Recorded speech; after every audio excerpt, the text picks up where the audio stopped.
कर्जत तालुक्यातील जिल्हा परिषद व पंचायत समिती निवडणुकांच्या पार्श्वभूमीवर कर्जत तालुक्यात राजकीय घडामोडींना वेग आला आहे।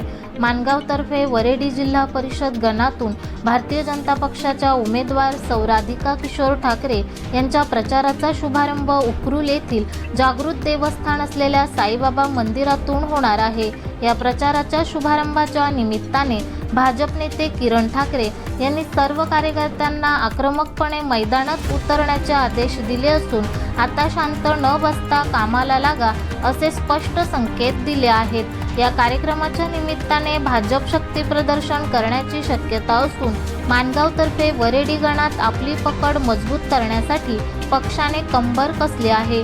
किरण ठाकरे यांनी कार्यकर्त्यांशी संवाद साधताना सांगितले की घराघरात जाऊन विकास कामे पोहोचवा आणि राधिका ठाकरे यांच्या विजयासाठी सक्रिय व्हा। या दौऱ्यामुळे मतदारसंघातील राजकीय वातावरण चांगले स्थापणार असल्याचे चिन्ह आहेत। आपण पाहिले असाल की कर्जत मतदारसंघामध्ये आपण केलेली ही विकास कामे आणि केंद्रातलं असलेलं मोदीजींचं सरकार आणि राज्यातलं असलेलं देवेंद्रजींचं सरकार आणि हे डबल इंजिनचं सरकार या देशामध्ये राज्यामध्ये काम करते।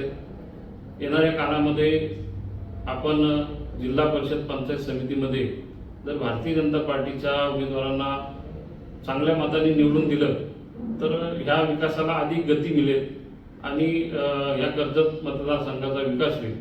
त्याच अनुषंगाने आपण उद्या प्रचाराचा नारळ फोडून सर्व भारतीय जनता पार्टीचे उमेदवार हे प्रचारासाठी सज्ज होणार आहेत।